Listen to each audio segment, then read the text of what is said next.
That moment and the subsequent week changed my life. I'd go to networking all the time, no one cares. I'd reach out, I'd speak to people, no one cares. Post a bit on Instagram, no one cares. I was just trying to do anything to make myself different. No one understands podcasting yet, which is why it's so valuable now. But what about if you're on the other side? What's the 5 worst things a guest can do? That's probably pretty far up there. There's a way to be a good guest. It's more than that. Running a podcast is expensive. It's very, very worth it if you do it over time and you can build an audience, but it's very expensive. Being a guest is free. Freddie Pullen is the host of a top 1% podcast and co-founder of The Healthy Entrepreneur, on a mission to help founders grow to multi 6 and 7 figures by turning podcasts into the most profitable marketing channel. I think podcasting is the best way to grow a business in the next 10 years, but it depends which angle. And everyone that says, how do I grow a podcast? I say, be a guest. And I think you've got to remember that with branding as well. Reputation takes a long time to build and can be brought down instantly. Same with personal branding. We are trying to show each other in the best light. So fucking help me, bro. That's it. It's not you, but I'm saying it literally. That is literally like my life goal at the minute. Just make guests better. If we can all win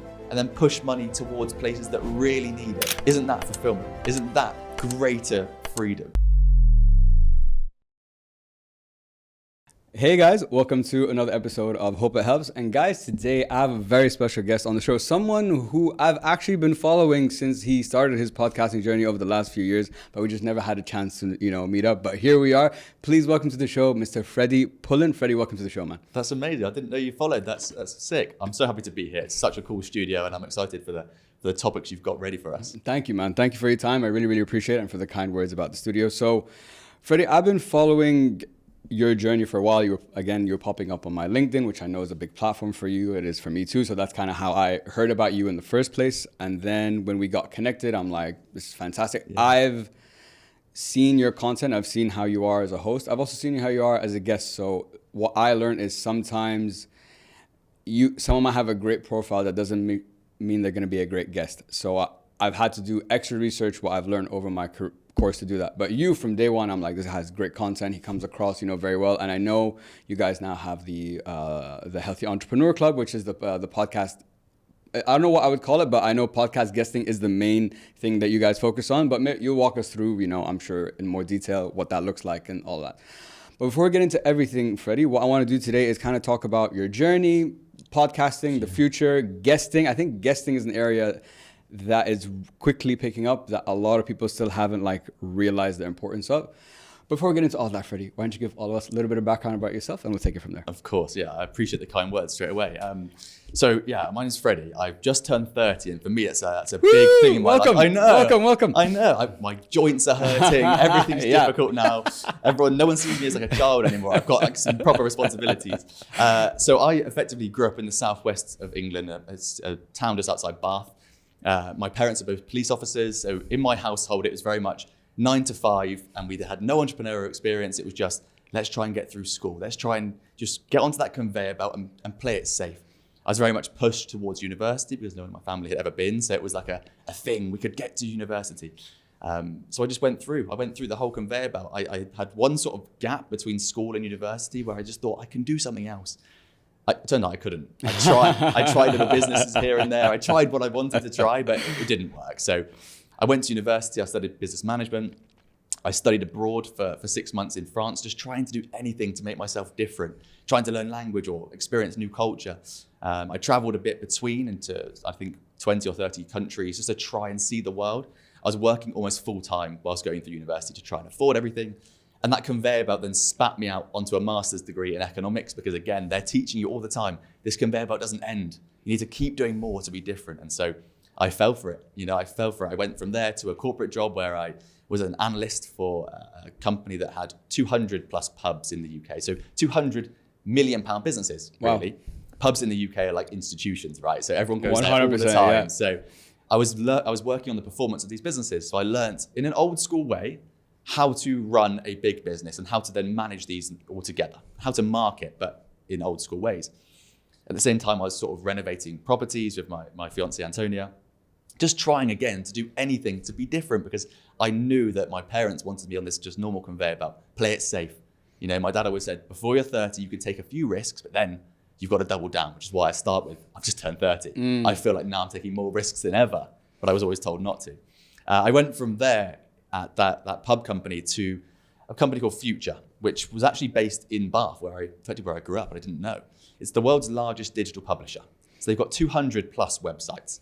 They do more than $4 billion a year, 500 million monthly unique sessions.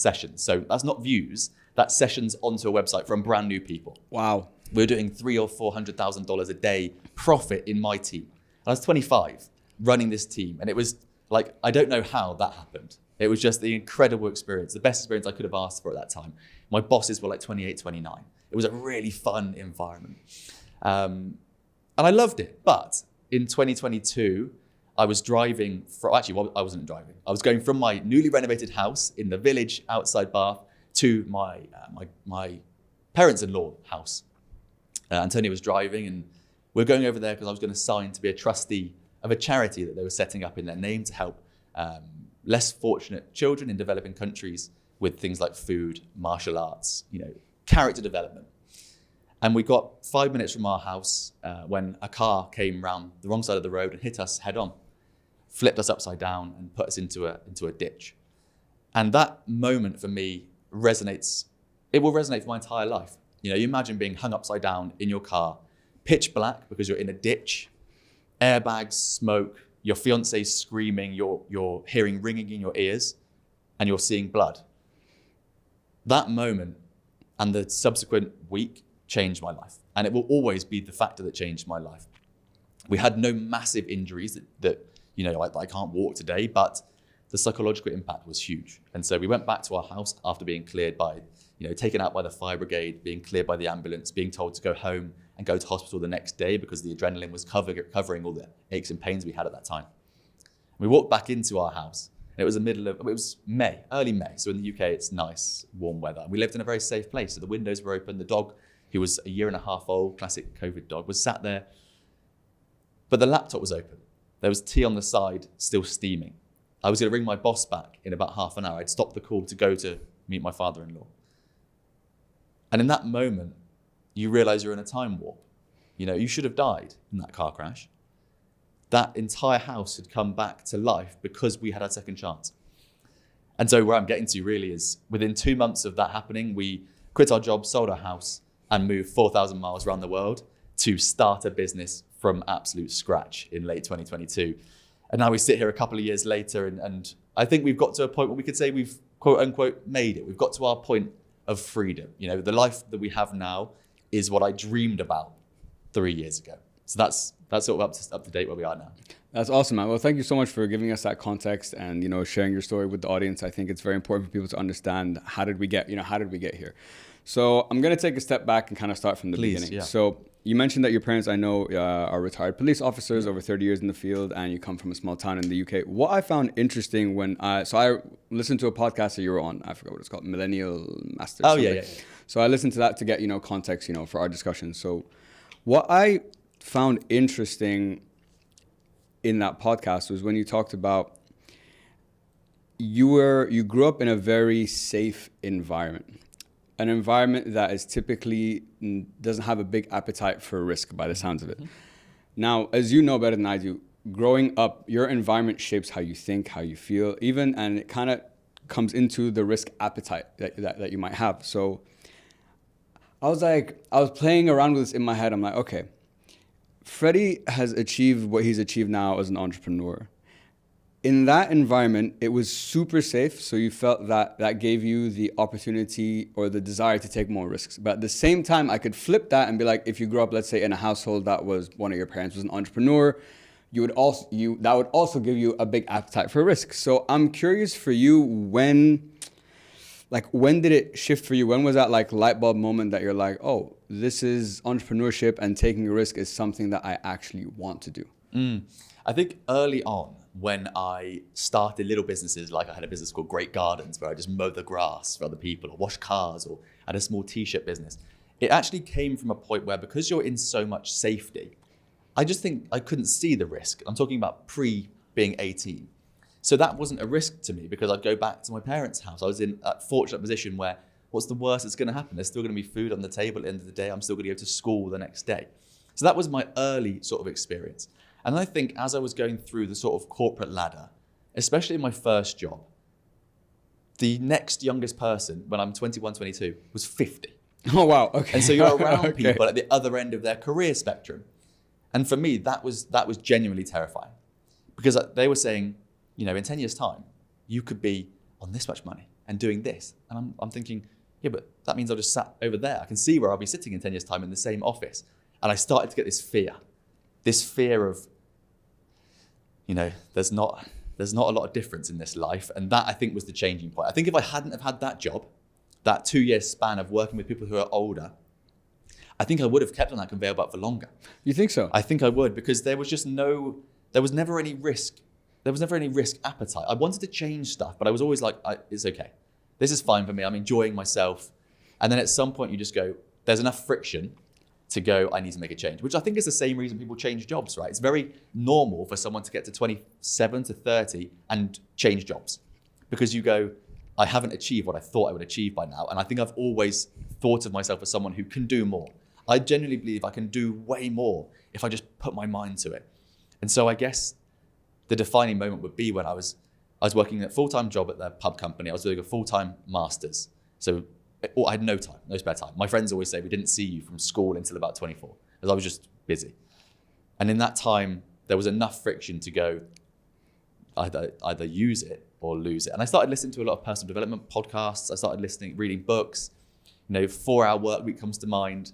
You know, I don't necessarily think that's the right ethos for me anymore.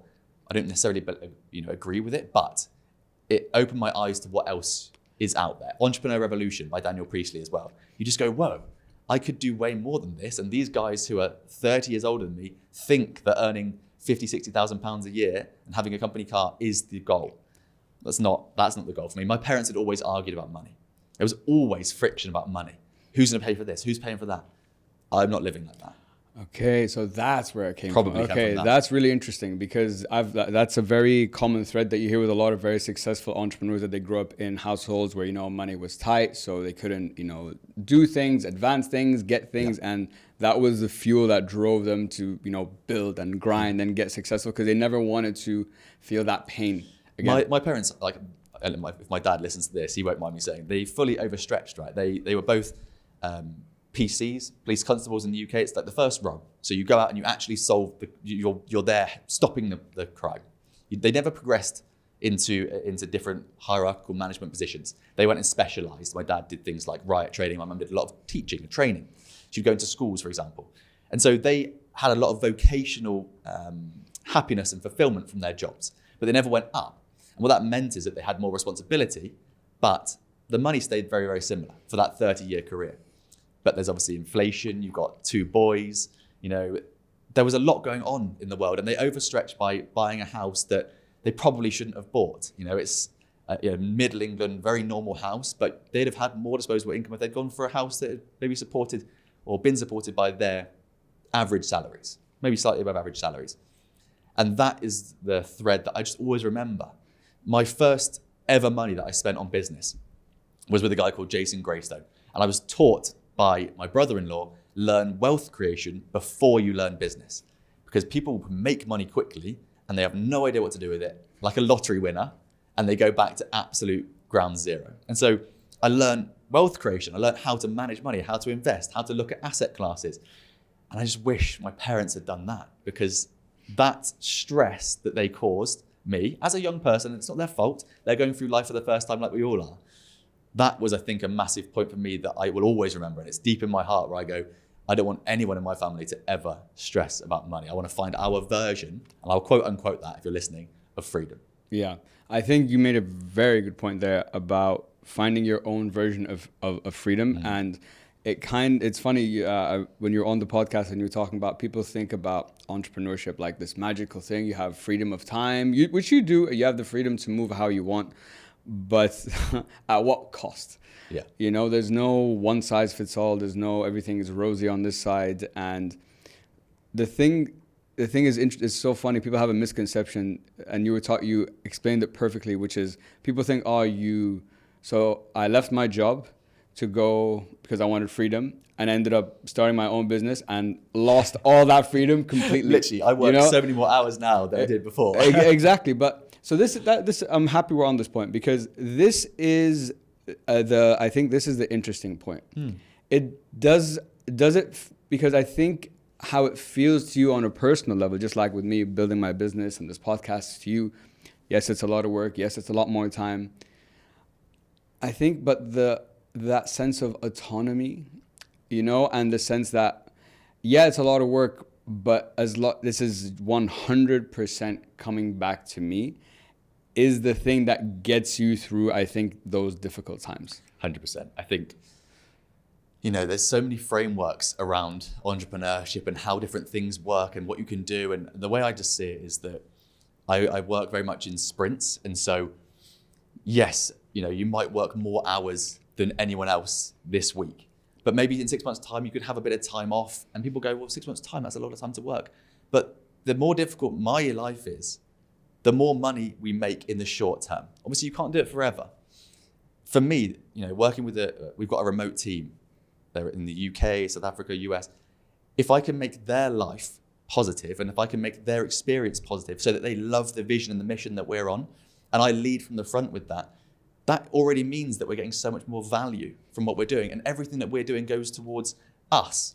If we make extra, we're getting bonuses for the whole team. We're not in a massive business yet where we're like, there's 100 staff, we can't do that. Right now, if we win together. And I was recently on a charity trip to Kenya, where the same charity that I talked about when I was in the car crash, still going now, and it's supporting 4,000 kids a week. I was in Kenya literally last week, and I saw some difficult things, right? So we're in the biggest slum in Africa. It's the third biggest slum in the world. We saw 5 schools there. And these kids are living in squalor, in mud huts that are 2 meter by 2 meter. There's 4 of them in there. I'm 6'2". It's like 5 foot high, pitch black. And there's sewage running around the streets. And obviously you're upset, you're guilty, you feel a lot in those moments. But the word that came to mind for me was excitement. Because if I can win, and if I can touch every single client that we have, even wider, everyone in my audience, if we can all win and then push money towards places that really need it, isn't that fulfillment? Isn't that greater freedom? And so I think, yes, there is a lot to be said for business and for the hard work that goes in. But the cool thing is that if you work hard and make it work and solve problems and give value, you're rewarded. But the bigger compounding effect is that hopefully, if you're a good person, other people are rewarded. Exactly. And that's a really interesting point, because people talk about living a life of service and, because that's the only thing that really gives you fulfillment. That's the reason that, you do what you do. That's the reason I do what I do. I want people to listen to this podcast and have that aha moment that changes their life, just like I got from listening to a podcast once upon a time, which was the catalyst for everything, that's happened since. I think, though, I like to also what I like to do in these conversations is bring a sense of reality into the conversation. Sure. Because me and you can sit here, Freddie, and say all the most beautiful things. Yes, you can value it, which is, yes, it's true. But there's also a reality behind it that you have to really bring into the conversation. Things like, do you have a family? Are you, what can you afford to do? Does this business work? How much time? The time factor is a very important part and this is where you have to be, I think, a little bit deluded as an entrepreneur. You have to have blind belief in your vision, despite how long it might take. And sometimes it doesn't always work out. What if you're working for 4 years and you're like, all right, it's been 4 years, it doesn't. But at the same time, what if you work that extra month? Maybe year 5. Beginning of year 5 was when it all comes together. So you never know. So there's a sense of, I think, reality and balance that you have to take into consideration if you're gonna go down this route. I think entrepreneurship as a whole, I wanted to ask you, if we wanted to rebrand it, because I think it fucking needs one, all right? How would you rebrand it? What are how should we be positioning entrepreneurship? All the good and all the bad. Yeah, it's such a good point, because there's that meme, isn't there, where the guy's going at a pickaxe and he's underground in that tunnel. And he's right behind the wall, 1 meter away is that diamond. Oh yeah, I've seen that one. Yeah. And then the guy below him just keeps going for another day, hits the goal. You never know. I think the best way at the moment that I'm seeing other people talk about it, Layla Hormozi. Yes. Alex Hormozi's wife. She's come up with this new phrase. Can you swear on this podcast? Fuck yeah. So cool, there you go. So her phrase, I think I'm gonna get it wrong, but it's something like, fuck your mood, stick to the plan. Yeah. And I see that and I just think that is brilliant. Yeah, that one hit home. There's another guy on YouTube who's completely blown up. He's actually just in the car space. He fixes cars. He's called Matt Armstrong. He started on his driveway where his girlfriend crashed her car. He fixed it himself because he had no money. He now has millions of subscribers. He's got a team of, I don't know, 5 or 6 of his mates, and they fix, McLarens, Lamborghinis, anyone that crashes any car, from sheikhs to celebrities, whatever, he'll fix it. And his logo is hard work beats talent. And I just think both of those sayings keep me going. And whenever anyone says to me anything about entrepreneurship, I just think those 2 phrases. That's all you need to know, because it's not fun. Whenever I see anyone on Instagram saying, quit your job, start a business, I wouldn't advise that. I just don't think that's right. It is more stressful, less healthy, more time consuming. It's definitely going to take years off your life, regardless if you make it or not. Is it worth it? Depends on your character. I just think there's no point in starting and giving up. You've got to be in it for the long haul. Like right now, if we lost everything, I'm not getting a job. I'll find a problem and I'll solve it. And that's, I think, the best way to look at it. Yeah, I think you make a very, very good point about. I love the examples you gave about that hard work beats talent, and what Leila Hermosi said. Yeah. That one hit home. That one hit home for me. I think though, okay, this is something I really want to dive into, because I know. So your company is called the Healthy Entrepreneur Club, right? So, and I know, listening to your story, that I know when you guys first came to Dubai, it was a grind, and you were talking about how when you reflect back, I probably could have done it in a healthier way. But entrepreneurship comes with this stigma of grind, and you have to work 23 hours, you can sleep for 5 minutes, and then you get up and continue working. And I'm going to be very honest, it took me, I would say, I've been doing the business side full time for 2 years, but the podcast I've been doing for 5. I would say in the last 9 months is really when I ramped up the work side. Yeah. But I still think everyone talks about hard work. What the fuck does that mean? Does that mean long hours? Does that mean, because also people talk about it and this is not just in entrepreneurship, I think, there's a toxic work culture here, and not just in the UAE, but across thing of, there's this you're complaining about it, but it's like a badge of honor that oh man, I worked 20 hours, and then you'll be sitting with someone, yeah man, I feel you, I worked 21. You get what I'm saying? It's become some weird flex that I don't know how it's become a flex, and I still don't understand when people say hard work. I need a definition, because in my mind, I can't. It's not just hours. Okay, so definition. I think a definition of hard work for me. I was obsessed with morning routines when I started the business. I was like, these guys, they're getting up at 5, they're reading the Financial Times, the Wall Street Journal, everything. They know something I don't. The same thing happened when I looked at guys who were shredded, and I was like, what supplement are you taking? Business owners, millionaires. There's some club I'm not part of yet, and I'll get there one day. And then I realized it's none of those. I think the hard work is negated by consistency. If you're consistent, you can get to the result. If you've got the data, you understand. In our company, we have a saying, we don't do admin. We don't do any admin. If you find yourself doing something that could be done by AI, or that you think is helpful but has not been validated by anything that's driven money towards the business, why are you doing it? So that's why we are able to keep it into more of a healthy environment. Because yes, we work hard, but we work hard on things that will move the needle. And I think most people don't. They get caught in this busy fool syndrome. They're like, yeah, I work 23 hours. Same as what we spoke about earlier, right? I've got a podcast. I've done 1,000 episodes. Cool. Show me your analytics. How many downloads have you got? Oh, well, it's not really about downloads for me. You've wasted hundreds, if not thousands of hours and dollars on doing a podcast. That's what happens, right? Because people start things. They think it's going to come to them because they think they're special. And in fact, you probably are special. I think everyone's got something you can learn from, but you've got to package it in the right way. And so for me, hard work is all about consistency. And consistency towards the right things, for sure. But if you're consistent, you get the data. Like I talked about Instagram. I literally just started on Instagram because I've been against doing sort of short form personal stuff. I've been focused on the business. But you start and people say, post a couple of times a week, don't go too full on. I post twice a day, I've got double the data. So in 1 month, I've got 2 months worth of data. I'm consistent towards my goal, and I have the data to make sure that I'm directionally correct.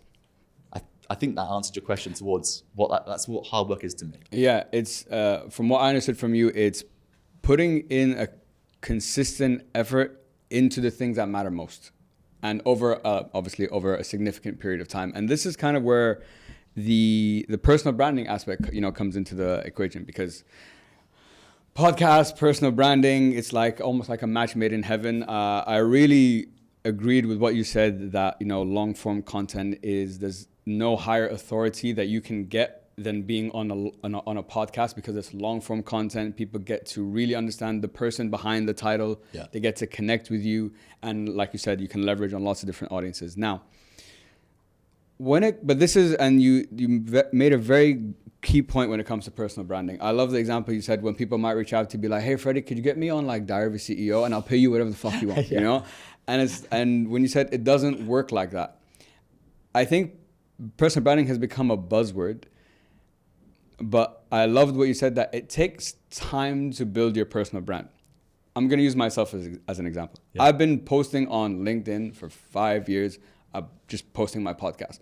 So I think either whether people are like or not, they're like, okay, this guy just fucking does podcasts and that's it. That's it. The brand has been built, and then obviously with time you start bringing more of yourself onto the platform, to show who you are. So similar to you, for example, like us sitting here today, I get lots of requests for guests to reach out to me, right? Mm-hmm. So I'm sure you guys do for your show too. And then it's about what does the guest, as a guest, what can you offer the host? So I want to pause here before I dive deeper into this, because I want to understand from you, through the podcasting journey that you've had so far, why was the guesting aspect the area that you've decided to really nail on? Because I think it's very interesting and it's growing big time. Yeah. So for me, I started the podcast because when I got to Dubai, I was like, I've worked at these big companies. I'm quite good. I'm pretty young. I've got really good experience. I've got good knowledge that no one knows about. I'd go to networking all the time. No one cared.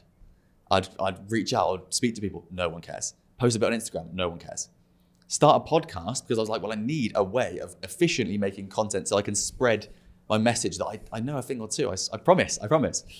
And so over time, the podcast grew. And of course, podcasts are amazing because you can build your network out and you can use all the content and you can build it and it's your own thing, like a business. But what about if you're on the other side? So what about if you constantly have a guest on, every week you have a guest on, and they're sat there and you're like, okay, I've got my research ready, I've got my story out, so I've got a producer doing timestamps and hooks and sound bites, we've got the editor standing by to do the best trailer ever. It's benefiting all of us. But I don't know what it's like to be sat the other side. I don't know how to react when the guest, I don't know what the best practice is. There's nothing worse than when a guest is talking to you and they just stop. And you're like, I haven't got a question ready, or you just started.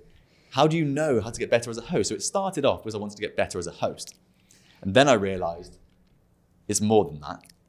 Running a podcast is expensive. It's very, very worth it if you do it over time and you can build an audience, but it's very expensive. Being a guest's free. Being a guest has a higher leverage of something that I call borrowed trust.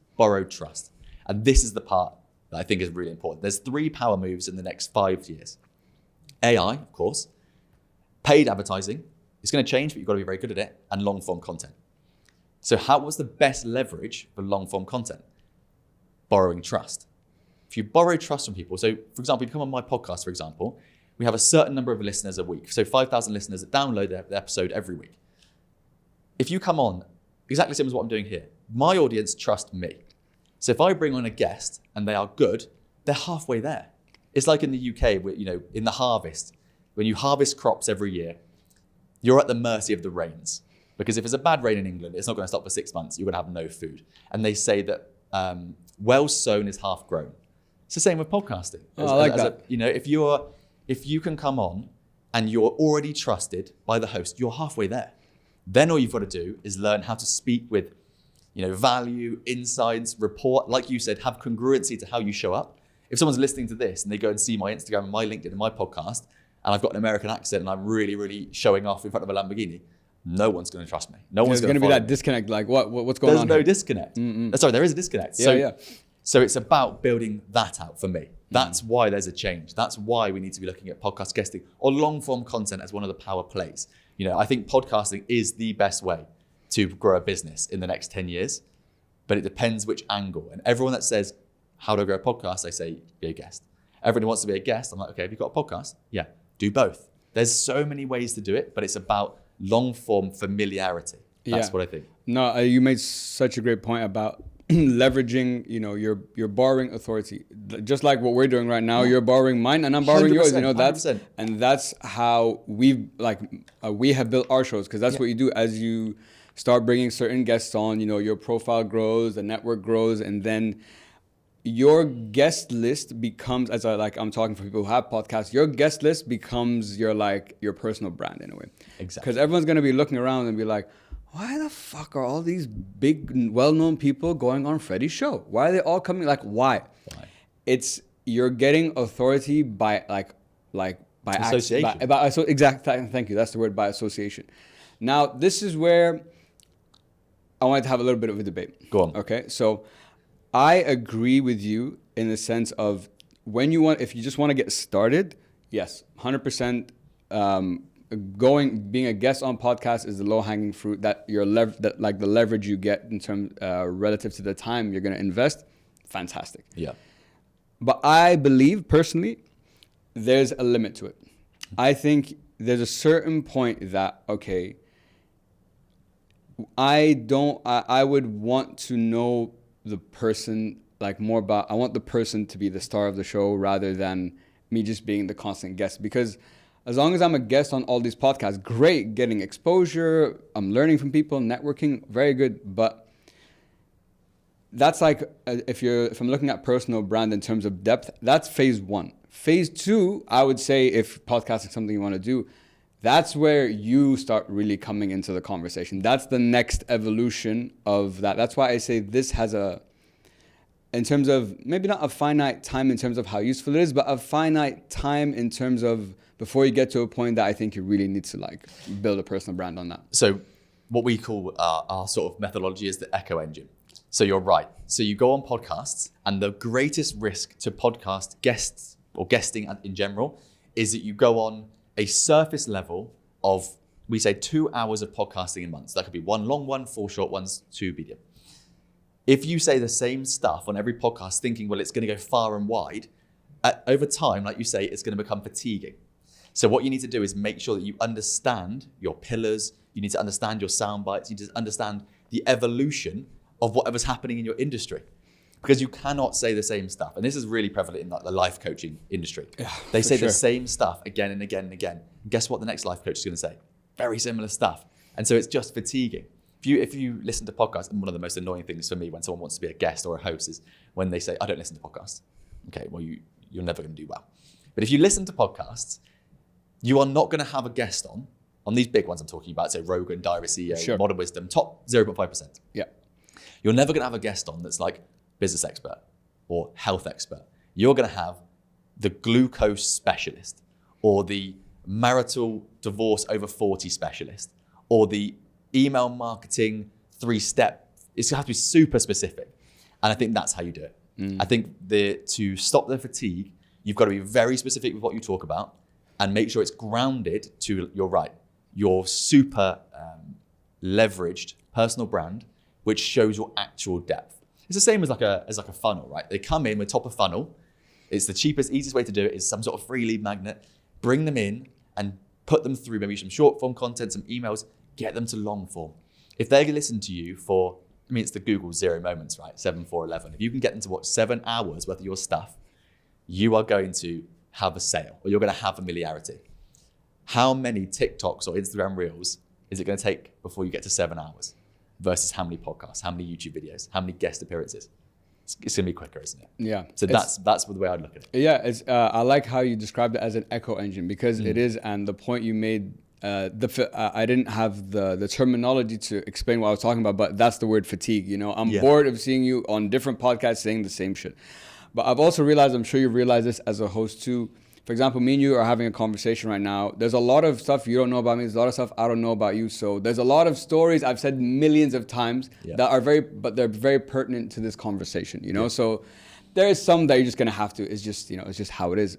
Now, what I realized, you mentioned a very good point about being a guest. So recently, over the last few months, I've started to get invited to be guests on podcasts. I don't personally seek it out. If you want to have me on the show, I'm more than happy to. And I will 99% of the time say yes, because I remember when I was first starting out and I wanted to get guests and no one knew who I was, and they came on and they helped me, grow and get there. So I want to kind of give back now. So any opportunity I have as well. Now, the question I think about is, or I realize being a guest is, I'm very comfortable doing this. The host, I can do it blindfolded in my sleep, no problem. You can put anyone in front of me, I can talk to them. Being a guest is very different because I have to not let myself, number one, get into host mode, which is very hard.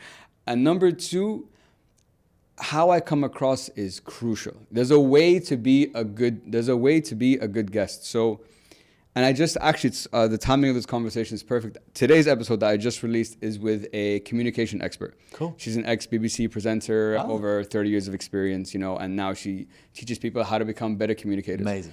So, and she told me, she's like, Khaled, people think like getting the opportunity to come on an interview, always say yes and is a good thing.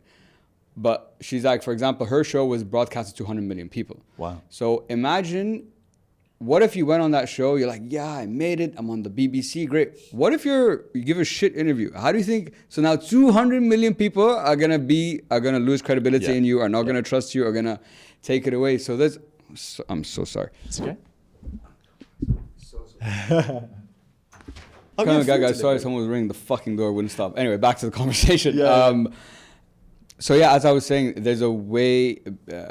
how do you not be a terrible guest? Yeah, how to not be a terrible guest, because... And the importance of learning how to become a better communicator is like so important today. Yeah, and that's a really good point, actually. The thing that I really like...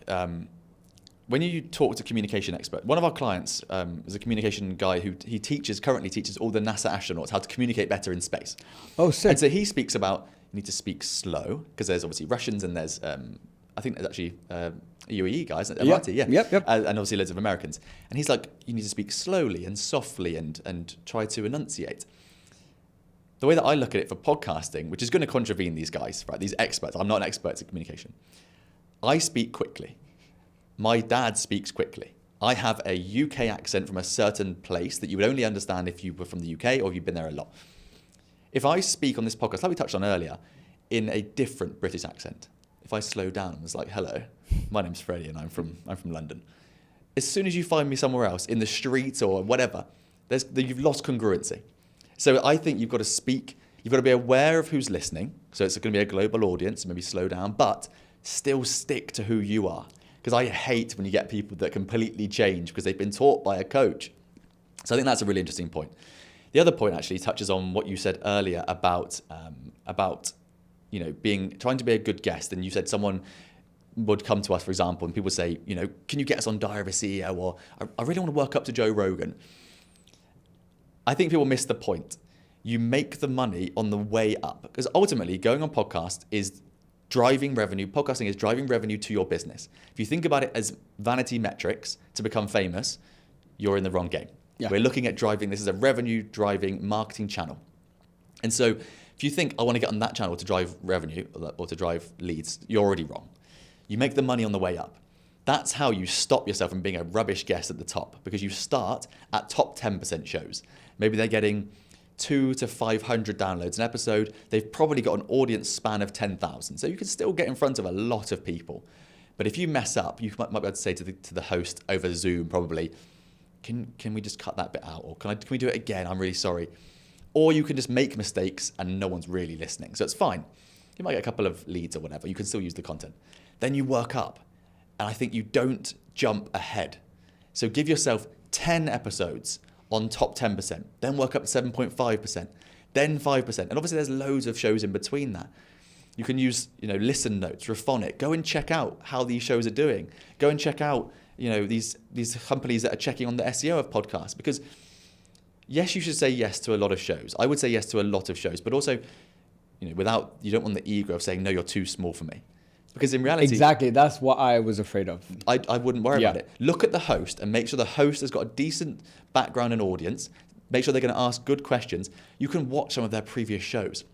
There's no way we would have had our guests that we've had on if they had gone, do you do 1 million downloads a month? Because we don't do 1 million downloads a month. But they understand that the value of going on in front of 5,000 or 10,000 people, plus the audience that we can spread them to, is worth it. And that's where I think most people go wrong, where they're like, I want to be paid to go on, or you should pay me. That whole money thing is wrong. So that's how you stop yourself from being a rubbish guest at the top. You start and you work up, just like business. If someone gave you $1 million investment in your first month of business, where does that $1 million go? You're gonna waste it. You're gonna get bankrupt in a month. Yeah, that's the way I look at the same thing at podcasting. No, I think I really like the way you described it, of looking at it as a tiered approach, going 10%, 7.5, because you also as a guest need that training, to like learn how to speak. Oh, I didn't like what I said on that show. Maybe I can do this a little bit better. And to build on what you were talking about on the money aspect is an interesting one, because this is how, and I'm going to be very honest here, completely 100% honest. These days I get a lot of requests for people to come on the show. Now, there's a couple of things I think about. I'm like, number one, a lot of them are coming from the US. I don't know what happened. I've recorded a lot of podcasts back in the day in the States, virtually with people in the States. So I think I got on some directory and people are reaching out left and right. I don't know what the fuck's going on.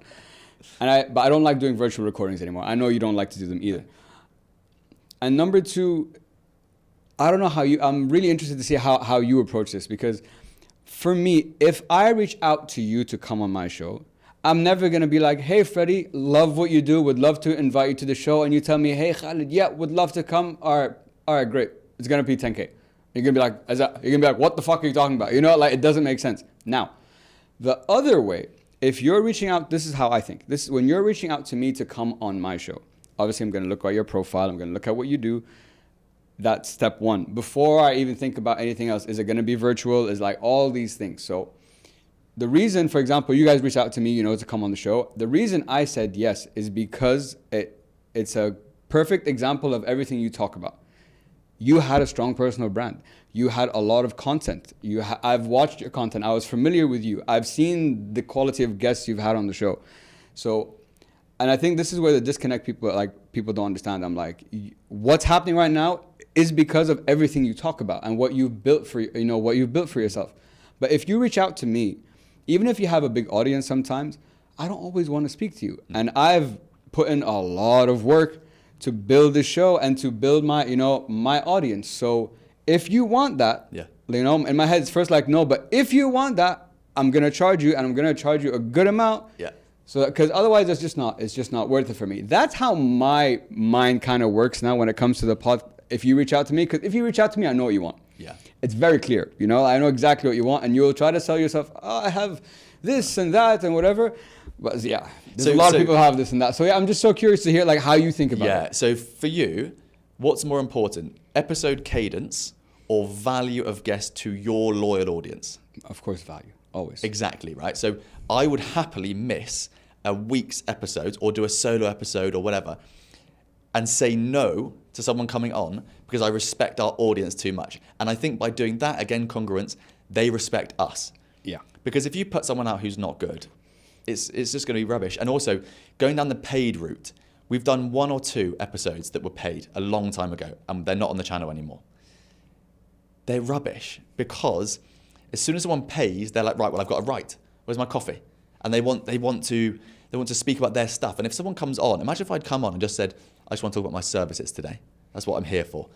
The conversation's terrible. And if I asked you, what's the 5 worst things a guest can do? That's probably pretty far up there. And so that's the way I'd look at it. I'd rather not charge for a guest and have great quality guests. Yeah. And in fact, spend more money on better studio and going to places where the guests are if they're not going to travel than ever charge someone. And I think if you went to a PR agency and said, I want to get in front of 10,000 people in Dubai, they're going to charge you some decent money. Well, on podcasting, you can probably do that. And even more valuable that no one's talking about is the SEO backlinks. Exactly. People spend $2,000 a month on SEO backlinks. You go onto a podcast, how many backlinks are you going to get? 10? Yeah. High value, high loyalty.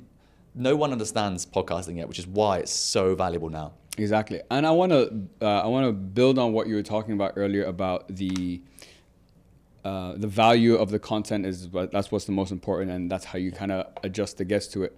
And you touched on you've alluded to like the views and how many downloads you have like as a guest. If a guest, any guest that I've reached out to that would come to me with how many downloads you have, I don't care how big you are, I wouldn't want you to come. I wouldn't want to interview speak to you, because this platform, what I'm trying to do is for the people who genuinely want to come have a good conversation and help people, give educational content that can help people. But the reason your show has been successful, by the way, it's because of you. It's because of the host. I'm sorry. You could go on lots of different spots. All the guests you've had, all the guests that I've had, and we've had some overlaps that I'll dive into in a sec. The reason they come, they want to even if you don't have a crazy big following or whatever, why are all of them saying yes to you? Because of you. Because they've seen what you've done. Because the guest leaves that podcast feeling, damn, that was a fucking good conversation. I really enjoyed that. That guy really knows what he's doing.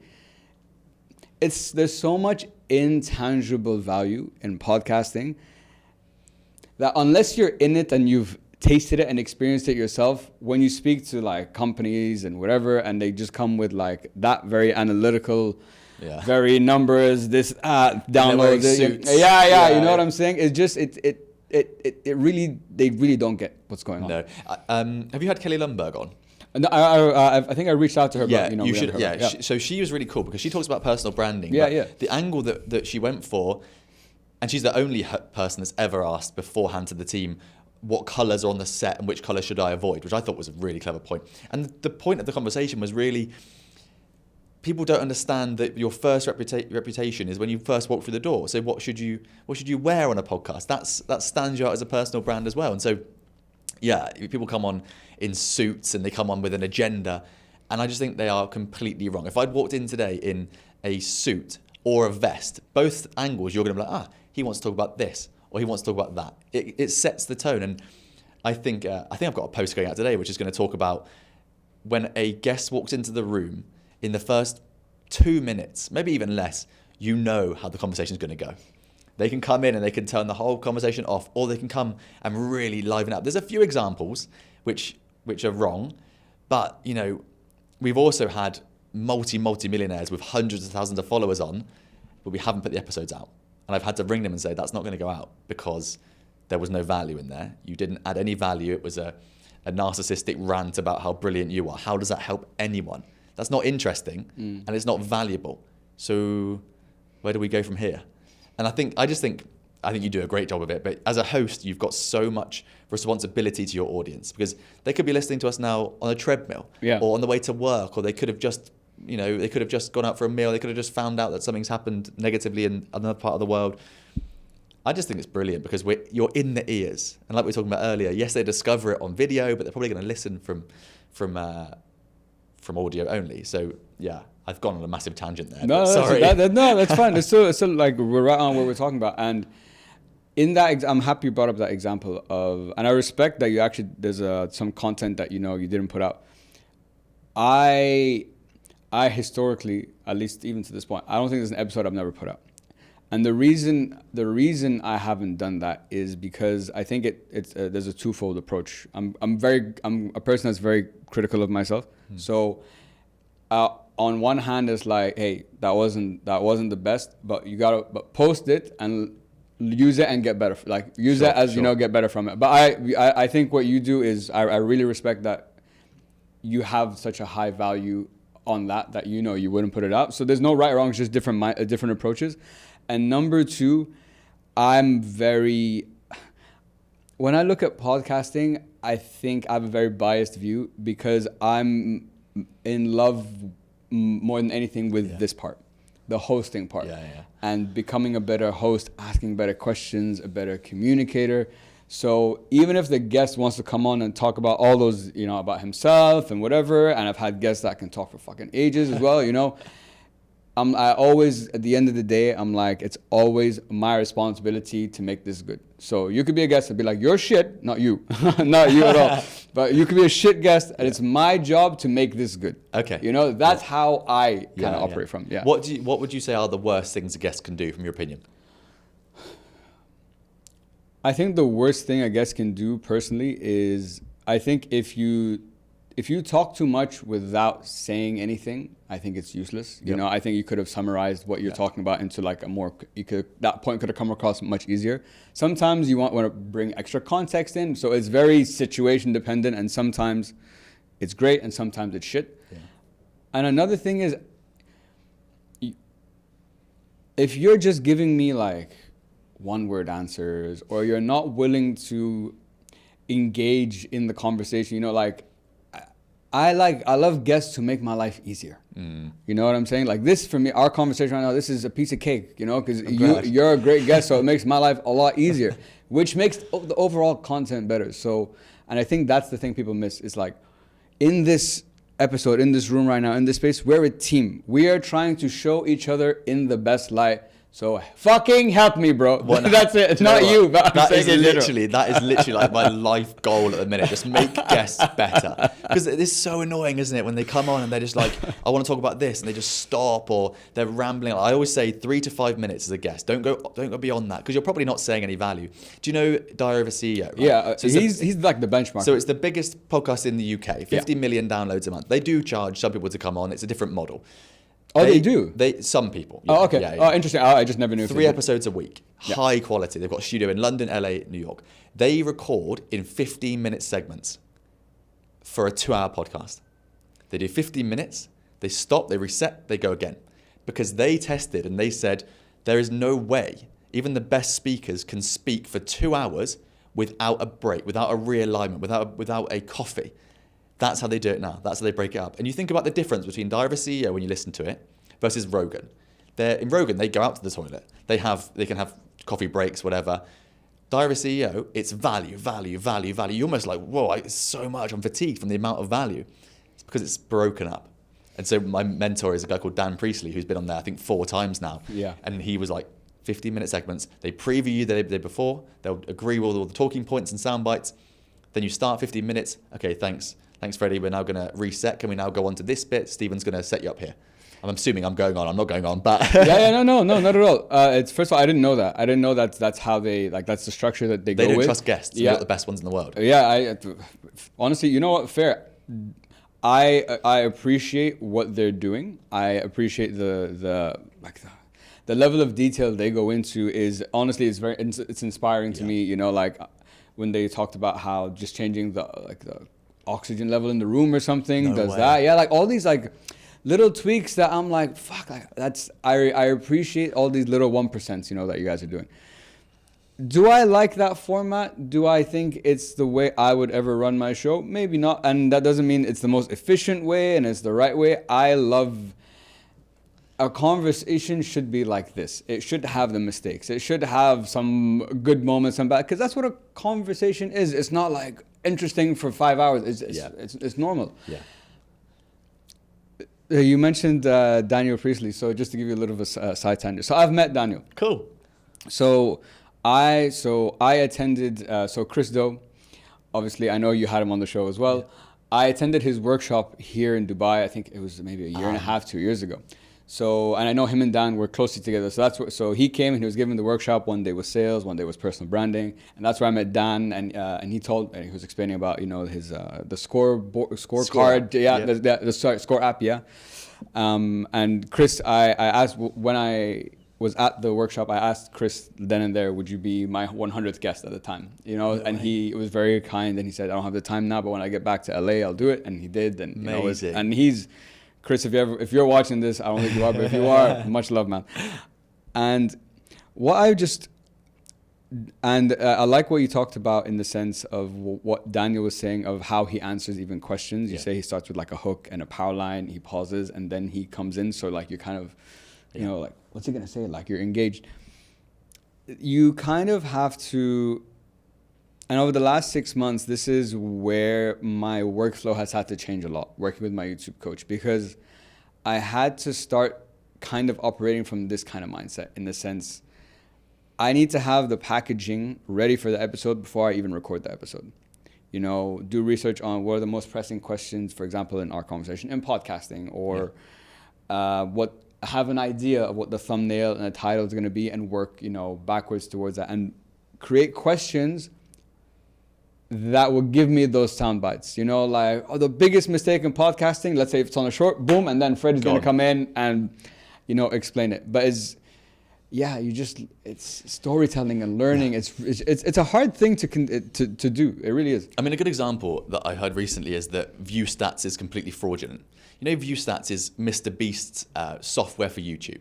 So like vidIQ kind of thing. Exactly. Yeah. But you go on there and it's effectively just telling you, there's other bits on there, but the main thing is how to find outliers.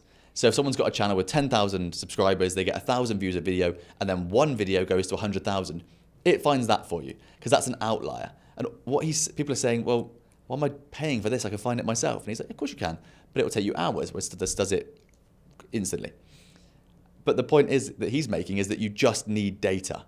Like, all you need to find is, why did that video do better than the rest? And it's the same with the question, same with Dan Priestley, right? He knows that if he wants YouTube or any content to do well, you've got to look at it from a business mindset. People that look at it from like, oh, this is fluffy, I've got to make some reels today, I just don't think it will ever work. You've got to look at it like the same way you look at your marketing spend and your budget. You've got to go, this is a channel to my business. If not, it's admin. Yeah. We don't do admin, right? So Priestley, brilliant, because he looks at stuff like, if you ask a question, he knows to control the silence, like Rogan controls the silence. You've got to decide whether you're going to You've got to decide if you're going to consume or create. AI is going to take over the world, so we have to decide if we're going to consume content or create content, because over time, AI is going to get so good that you'll get locked in the algorithm for 5 hours a day and you'll have no chance to get out of it. But he controlled you so much, especially when you're walking the dog or you're at the gym. You're not looking for someone to completely rabbit on the whole time. You're looking for things to go and tell your partner about, or your business coach, and just go, what do you think about this? Even now, put it in ChatGPT. Someone said this on a podcast. What do you think about this? And if hopefully you've got, AI agents set up inside your AI to then go and ask it. It's all trained and it will give you proper feedback.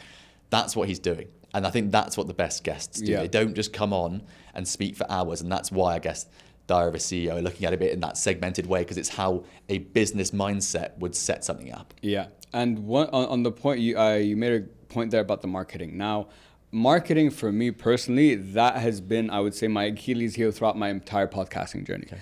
It took me a long time to understand the importance of distribution. So at the beginning, it was a volume problem. Then the volume got fixed, and then it became a quality problem. And that's something that obviously a continuous thing that you always evolve.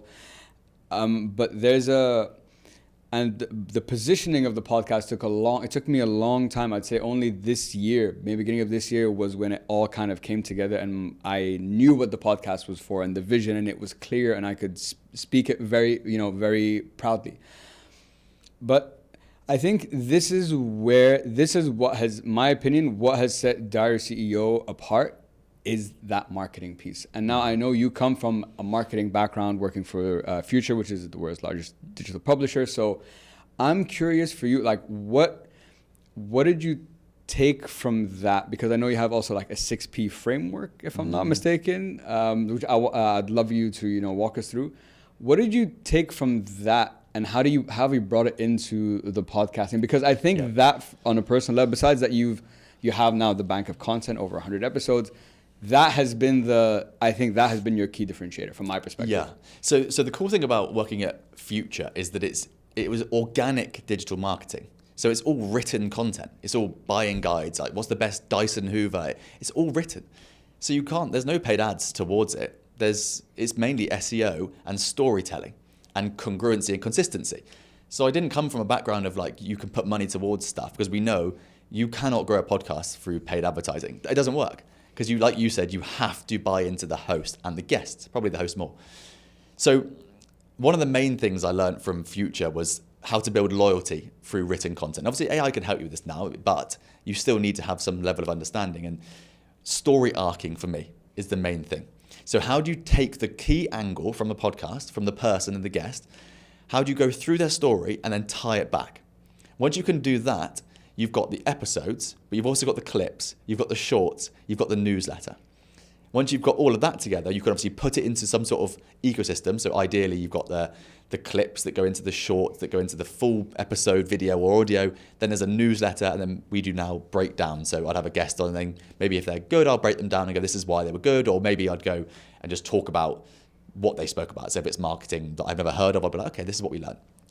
So you add all of these things in that you've opened the loop at the start from. And so Joe Rogan is the best at this when he's hosting.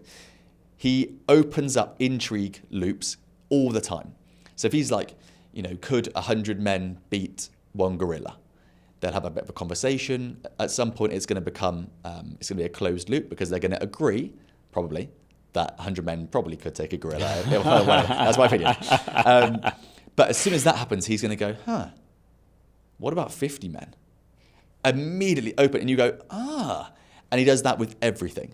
And that's the thing that I tried to put into the podcast. If I can do it in the episodes, great, but we'll definitely do it in the trailer. We'll definitely do it in the reels, 100% on LinkedIn and the newsletter as well.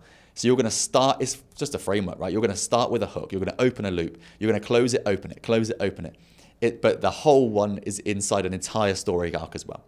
And that's what these companies are doing at the highest level, with SEO included. And that's why you'll be doing well in the US. Yes, you've got US customers on, but SEO is the most fragile place for SEO. So you will have great SEO on certain episodes that probably have US-based guests, and you'd have shot into the charts somewhere in there or different groups.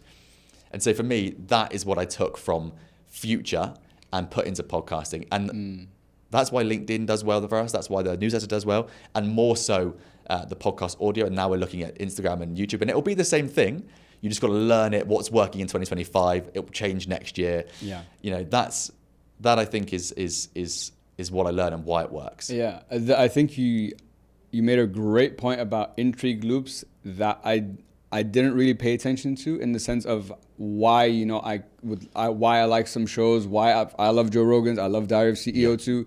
Now on a personal level, where I'm at, personally right now, Diary of a CEO is just more relevant because it's value based. Yeah. But Joe Rogan creates, although the conversation is about a specific thing, but also about nothing at the same time. Yes. And it's fun. There's value in just debating things. I think that creates, like the point you talked about, intrigue loops versus Diary of a CEO, which is very super intentional about all right, I didn't even know that's their system and that's how they record. Yeah. I mean, I think the average time that someone listens to a podcast is still 30 minutes, but that does not mean that you should make a 30-minute podcast, in my opinion.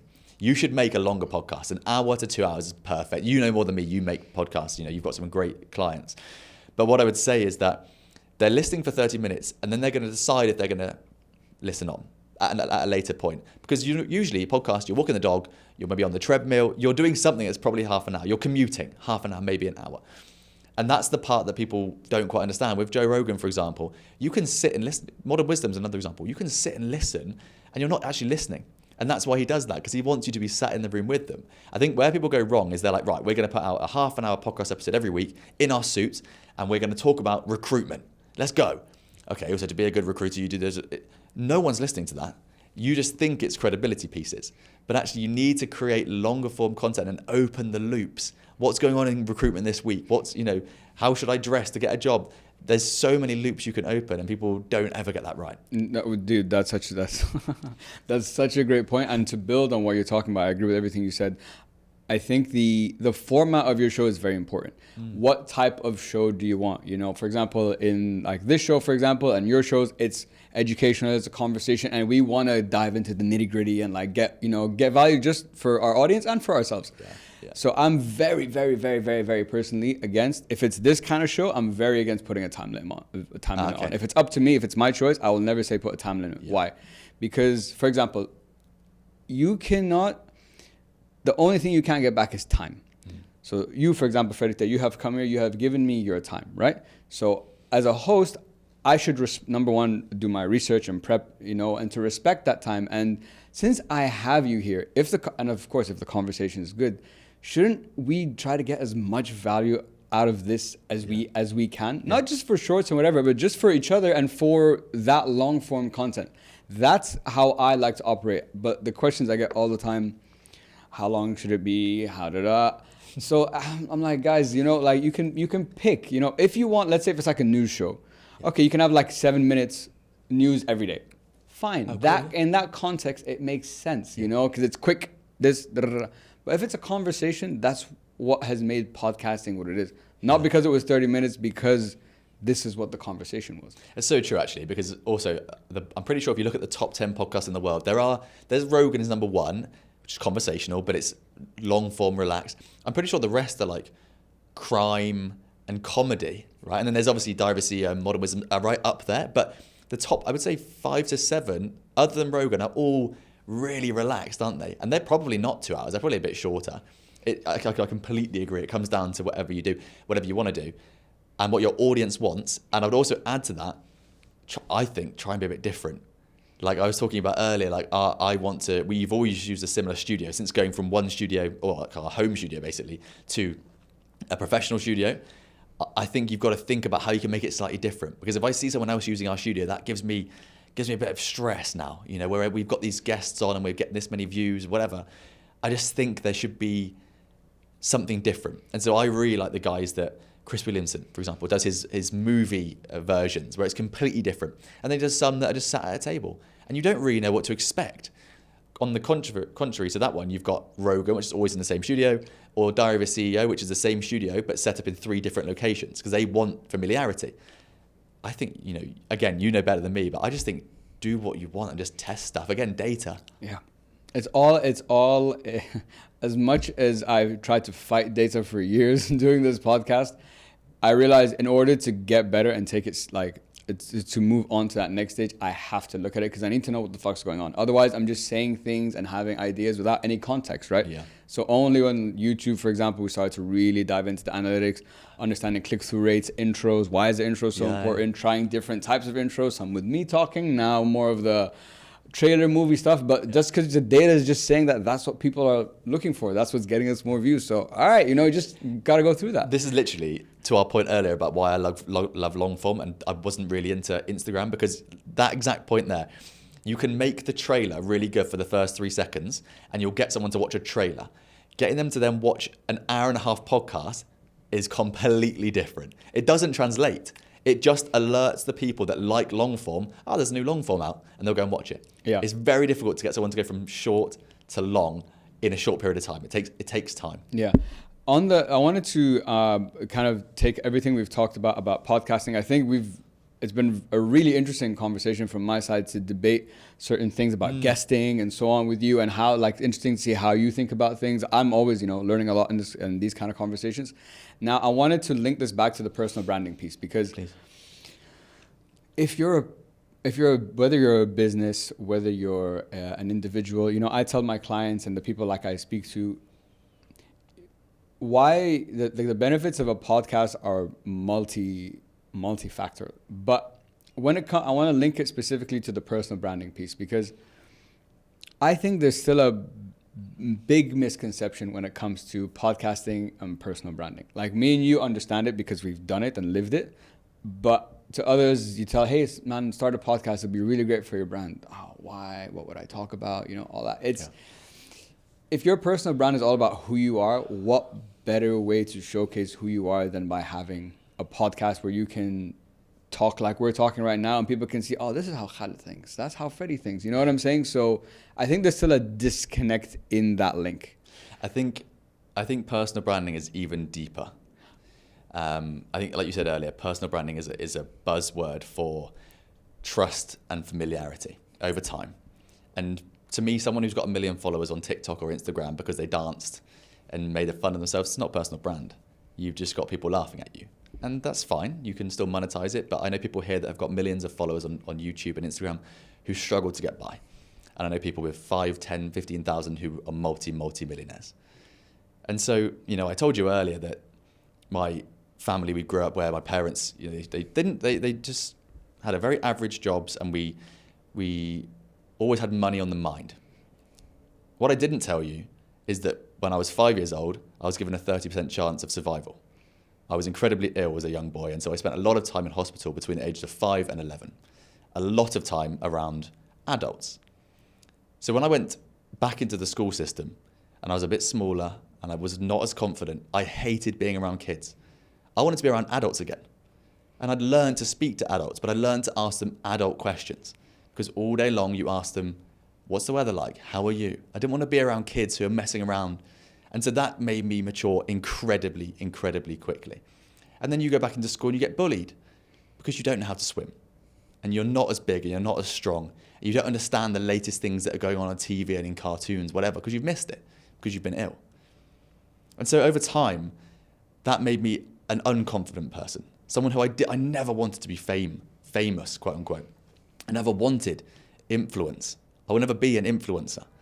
But when you start looking into the entrepreneurial space, it's important to build trust and rapport with people. Because if you do that, they come into your circle and they understand who you are.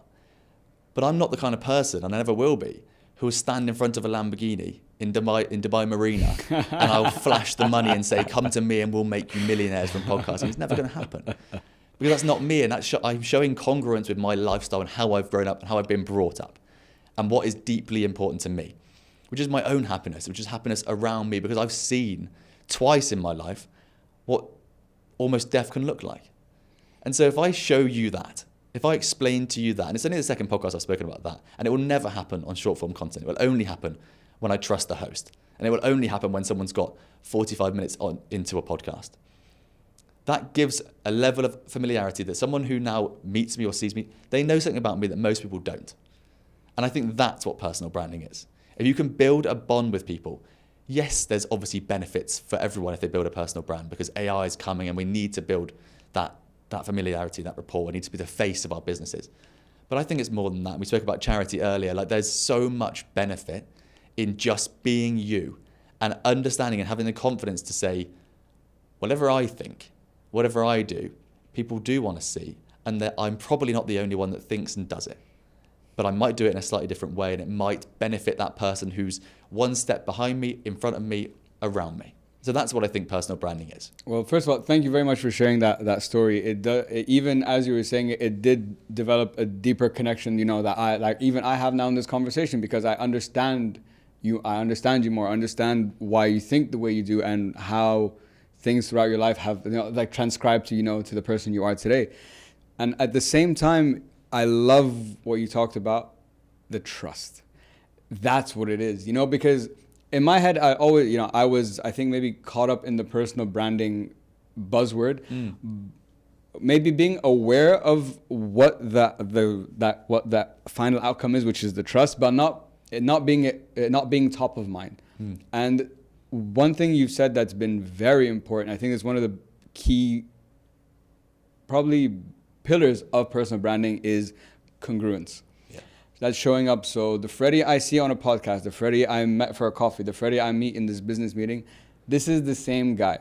And that familiarity is how we all as people build trust, because we don't like change, right? No. So I want you, if you show up the same all the time, great, I like this guy. But if he's like this here and like this there, I'm going to be like, I don't know what I'm going to get. How can I be comfortable doing whatever I want with that? I think it's brand versus marketing as well, isn't it? Sure. So when I was at Future, it was very much marketing, because it's like, how can we get the most people to see us? Same as if you translate that into like TikTok or Instagram. How can I get top of funnel, most people to see me? That's marketing. There's an element of promotion in there, but marketing drives that sort of engine. Branding is what people see when you actually show up. So it's not personal marketing, it's personal branding, because there has to be that level of familiarity. Otherwise, it's a different person in each place. And the person that I think is doing this very, very well in Dubai is a guy called Will Brown. You come across Will Brown? He's like the business coach. He's from the UK. Did he have a pod? No, he wears the white t-shirt. Okay. He's got a yellow Rolex, and he wears the same beige shorts, okay. and then the same blue shoes. No, now you'll see him now. You'll know. I'll show you who it is after. You know exactly who he is. He's doing it brilliantly, because what he's doing is he's built an audience, but he's built it through brand recognition, not through marketing. So when people come into his ecosystem, the number of people that are going to buy from him are far higher, because they've already built that connection. Why do you think Alex Hormozy wears the same shorts, the same terrible hairstyle, and the same vest? Because he understands that brand is super important. Yeah. And so when I first got to Dubai, this is embarrassing. I'm telling you, I hate this. I wore the same shirt as I knew branding was important. I wore the same blue and white striped shirt everywhere. I washed it networking in the morning, washed it networking in the evening, all the time. I managed to get on TV and wear the same shirt, radio, wear the same shirt. And over time, you become known as that guy with the shirt, which is cool. I don't do it anymore because I was too small at the time. And I think now it can be done with just palettes. That's my opinion. Whilst you're growing, you can just do it with palette color. So I'll always wear like a dark top if I go on podcasts. You know, if I was more imaginative, I might wear a slightly different color, like a green, whatever. But the point is that I think there's a lot to be said for the branding element. Because this studio, for example, is a lovely studio. For anyone who's watching this is a Class A studio, right? Thank you very much. And there's reasons that you've got that color behind you, that obviously your logo. There's also reasons you've got these books here. I know that you'll have gone through this. And there's probably reasons that there's even this shape. I mean, there's everything's got a reason behind it. This is your brand. And this is what I was talking about when you think about personal branding with podcasting. If you use a studio, which is people know is yours, and then you see someone else use a studio, like if I rented this studio from you, you lose your familiarity there. Even though not necessarily instantly, someone sees me in here, you've lost something then. And I think you've got to remember that with branding as well. Reputation takes a long time to build and can be brought down instantly. Same with personal branding. Yeah, I love how you close that loop of the personal branding, because that is what it's all about. You know, it does take a long time to build a reputation, to build credibility. And what I've learned over the last 5 years and through going, you know, through all the amazing people like yourself I've had on the show, that credibility is priceless, man. Oh, yeah. Credibility is the reason you're in the position you're in, and I'm in the position, and we are in the positions we're in, and anyone who's doing well in their space, because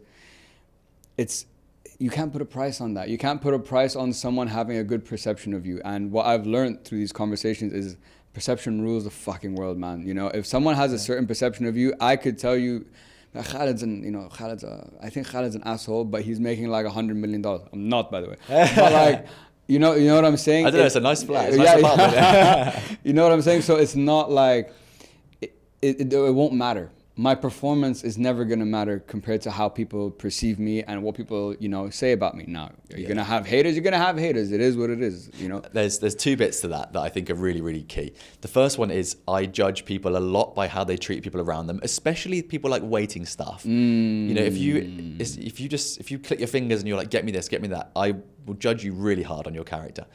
The other part is how someone acts when no one is looking. Humans are weird. Like when people are alone, if you watch even your mother, when she's alone, she might speak to herself, or people are weird, like they do weird stuff.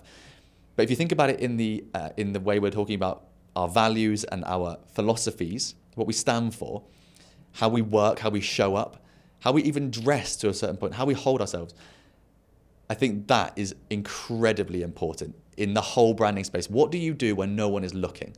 How do you treat people even when no one is looking, or more importantly, people are around you? That, for me, that summarizes what we should be looking for in solid personal brands, and how credibility can be brought down so quickly. Because if for example, we'd met Chris Doe, and he was a lovely person, lovely family, credibility in the business space, and he was horrible to our guys in the studio, or horrible to the waiting staff, not only do I lose credibility and trust for him, I will tell everyone. If anyone asks, how was he? Immediately I go, didn't like him.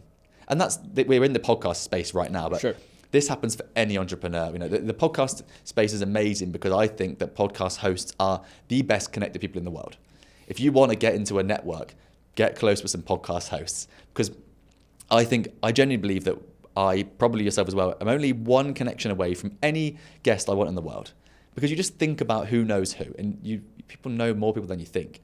But your reputation has to precede you. Thank you very much. And you have to turn up and show up as you are, and you can't hide that. You can't, and that's what I love about podcasting as well. I completely agree with everything you said.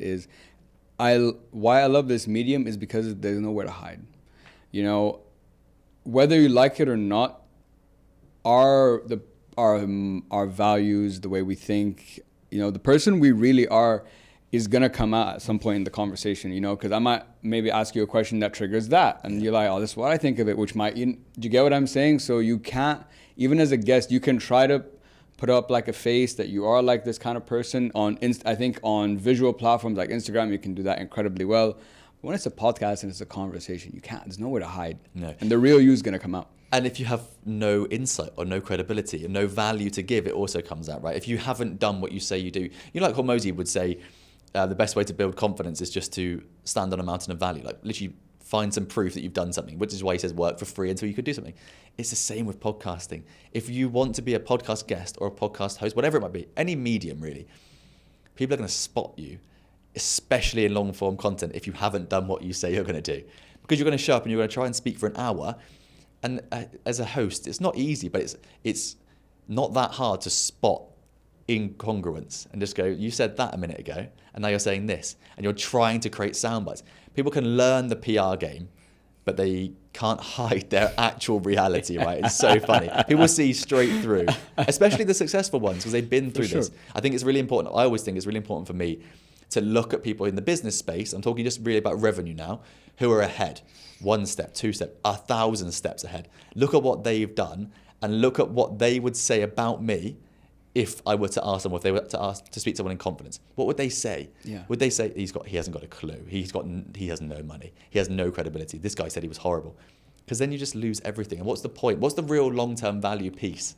Exactly. And I love what you said about how podcast hosts are probably some of the best connected people in the world. And it's not because they know a lot of people. It's because we have now been together, I don't even know what time we're at right now, how long into the recording, but we spent a good amount of time together. And if you can build a strong relationship there or a good connection, doesn't mean like you work with that person, but the trickle effect of that and how your reputation will continue to precede you that's the sauce.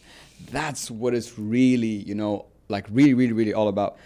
And I wanted to round off this part of the conversation because with this, and this is a very important point. Closing the loop. What do I mean by that? You've talked about how, yes, at the beginning when you guys started the Healthy Entrepreneur Club, there was a lot of demand, a lot of interest, but there was no sales value behind it. And that, I think, you can take that and extrapolate it into like the podcasting space now. Because after working with a YouTube coach, I know what channels have bought followers and not. I know what channels have boosted their content and what haven't. Now, look, I don't think there's a right and wrong thing to do. I think everyone has a different perspective on this.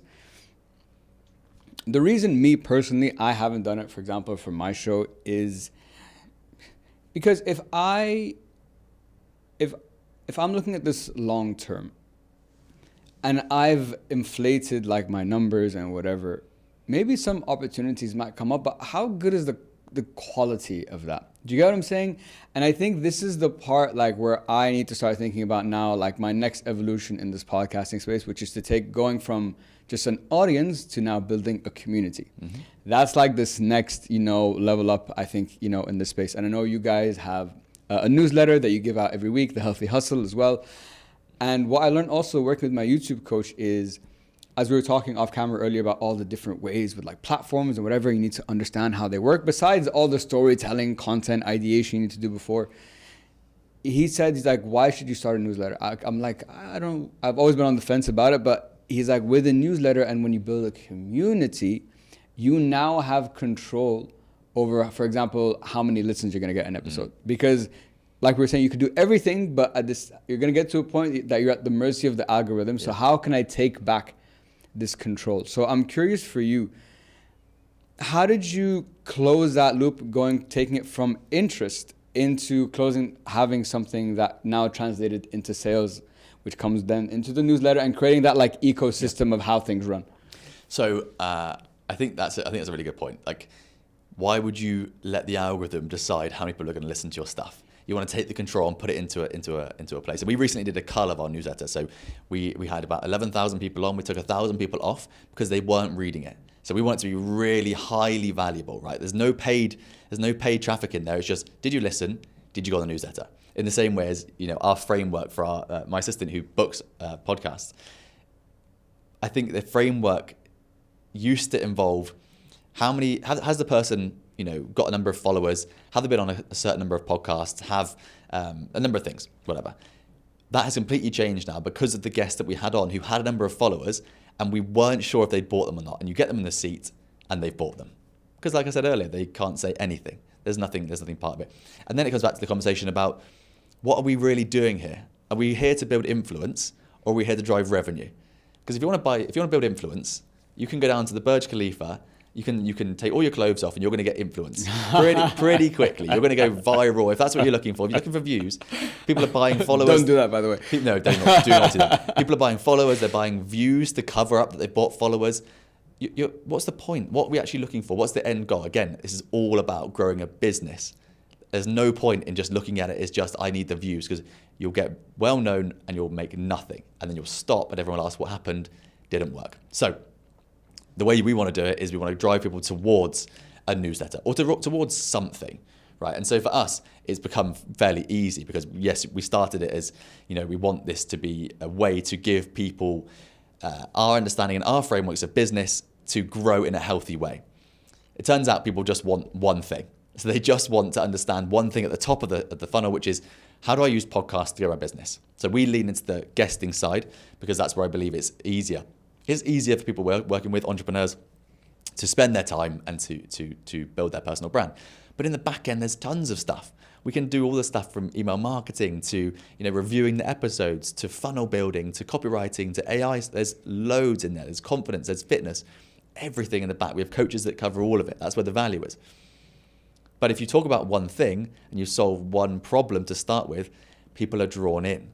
And so our podcast doesn't speak to a pain point in general. We have people on and I say that I speak to people who are reshaping how we think, work and live. So that gives me enough broadness that I can have a number of guests on. Exactly, yeah. Because it started off just being business. Over time, you get the repeat stuff or they say slightly different stuff and then someone goes, well, I listened to last week's and it said this. Now it's saying that. So we changed it to be more all-encompassing. We can solve these problems by speaking to these people. The way that we do it is we then insert an ad into our own podcast saying, if you want to work with us, look below. There's some free links. You can book a call, join the newsletter. There's a community, join whatever you want. There's value at every stage. Once you've got them in there, we then send them a newsletter. Newsletter was once a week. It's now twice a week. The idea is that now they're super engaged. They're opening it, like 5,000-6,000 people are opening it twice a week. They are asking for value. Once you've got that, you've got a proven concept because you can say, these people want something. They're interested in this pain point. All you've got to do is ask them, how would you like me to solve that? And then you can build a business off the back of it. That's how podcasting can start businesses, as long as you can get the audience on the front end. And again, that takes time. So for me, newsletters are an absolute no-brainer in the same way that you could launch anything off that. So if I lost everything and started again, I'd probably go into a different niche. Maybe I'd go into AI, probably AI. I'd probably stick to that kind of thing right now because it's going to be massive for forever. So I'd get AI experts on or business owners who are implementing AI nicely into their businesses. And then in my ad and in my copy below and in my lead magnets, I would say, this is how you solve the AI problem or words to that effect. In the newsletter, I would solve problem after problem after problem for them. Over time, the personal brand is built.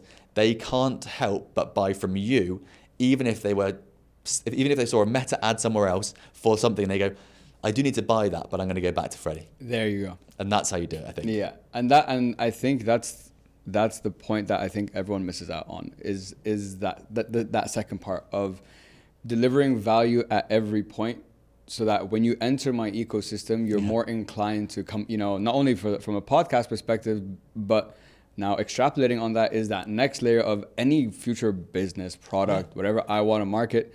I can do it through the community I have. And obviously, you'll be very specific. Clearly, you are very intentional about the value you give to the community. So you'd be very intentional about whatever you'd be offering them. And I think when it comes to the podcasting itself element, I think there's still a massive opportunity in the space. People, I think, are starting to now wake up to it, which I hope. So guys, if you want to be on guests, Freddie's right here. You want to launch one, I got you as well. Freddie, I wanted to just round off our conversation today with a few more questions, and these are more on the, I guess, personal side. Cool. And I wanted to first start. So I know you moved here with your wife Antonia. Okay, we don't know where she is, but she's around somewhere. I'm curious how significant has she been in this journey that you guys have both built together? Because this is not your business. You guys have built this thing together, and you took these risks together. And I know you guys traveled around, around the world. You came to Dubai, no money, whatever, and you guys built this amazing thing that you have now. So how has it been building this with like your wife? The number one thing you can do to grow a successful business, in my opinion, is to find a life partner who is on the same mission as you. I don't think there's nothing else. There's no other antidote. There's no other solution. Antonio and I have been together since we were 18.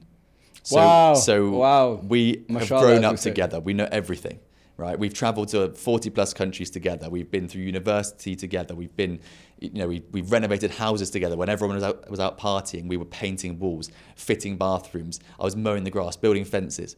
We've done everything. And so when it came to a point of being in a near-death experience together, that was us again. We shared that experience. And I think it's completely different for men and women. We digest stress completely differently. We have different ways of going about things in our lives, but we're on the same mission. We pull towards the same thing. And so if we argue, if we disagree, we know we're on the same mission. We come back together very quickly. That foundation is set. Yes, we have done for years. We just go 1, 2, 3, and we reset. However big the argument is, however much that she's done wrong, because it can't be me. Obviously, I can't. It can't be me. It's either her or the dog.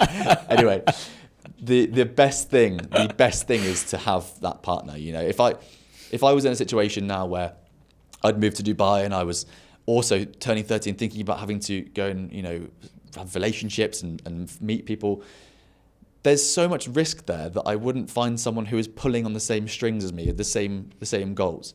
We know we're driving towards having, generational wealth for our family, security for our family, being people that we are happy to be, living a life again of quote unquote, in the cringiest way, freedom that is on our level, right? We don't want to be billionaires, but we want to get to a point where we can help everyone around us and we can help people that are less fortunate than us, and we can live a life that we are so happy with, whatever that may look like. And so, I think moving with her has been, I wouldn't have done it on my own. Because that's the question I was going to ask you, because to take that move requires a lot of courage, to leave everything behind, sell everything, and just literally start from zero, new place, new environment. Luckily, everyone here speaks English, so that's good. That's a big advantage. Yeah, it is. But it's hard. Antonia's brave. She used to compete for England in gymnastics when she was very young. Wow. Like England standard, competing globally, gold medals. But very, very good at gymnastics. So she has an athlete's mindset. I did CrossFit with her until about 6 months ago. I didn't win. I can lift heavier weights than a 5 foot woman, but other than that, she'll beat me on pretty much everything, even high rocks races. She has an athlete's mindset, so if something needs to be done, it's getting done, as long as it's not admin, right? She'll do the things that need to be done. And so when we spoke about, I floated the idea of maybe we should move, maybe we should have this car crash, maybe we should move, maybe do something else. Let's take risk. We've always wanted to lead a life out of the ordinary. That was always a big thing on our hierarchy.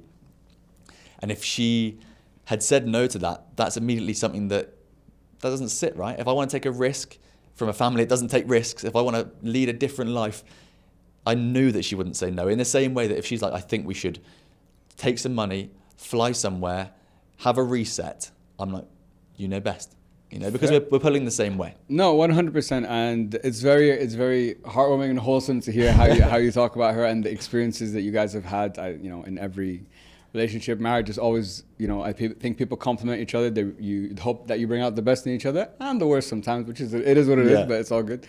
And so, I wanted to round off with, I have just 3 more questions for you. Sure. But this one was very interesting to me because it's been the line throughout our entire conversation, and it sounds like since you were 5 years old, and that experience gave me a lot of context, because I was wondering, I'm like, from my perspective, Freddie has had this drive his whole life to be different. Whether it was, traveling around the world, great gardens, or nice. I know you had the event company and you did skydiving, you've done a bunch of shit, and it was just about how do I be different? And it's interesting that on this quest to be different that you seem to have gone on, and maybe you still kind of are going on, it's almost like, the way I see it, I'm like, he's been going around the world trying to find that point of difference when the point of difference was just who he is as a person, you know? So I guess, what have you, now reflecting on that like journey of, I guess I'd call it self-discovery maybe, of like, what is my point of difference? What would you say that has been for you? What would that point of difference that you've realized, that's what makes me different? So I think it's a very good observation, because even right back to like 5 years old, you can see why I would want to be different. I want something to be like, whoa, I've missed out on so much. And so being different was always my goal. And I'm interested in how people do think differently still. But you don't need to be anyone other than who you are, right? And so my point of difference is probably moving to Dubai. And really, you know, the first 6 months of starting a business, full panic mode. My net worth's dropping. I need to stand out. You start to realize that you don't need to. You just be you. And over time, it will work. I think you just have to extend the time horizon. It's not going to happen in the next 2 months. It's going to happen over time.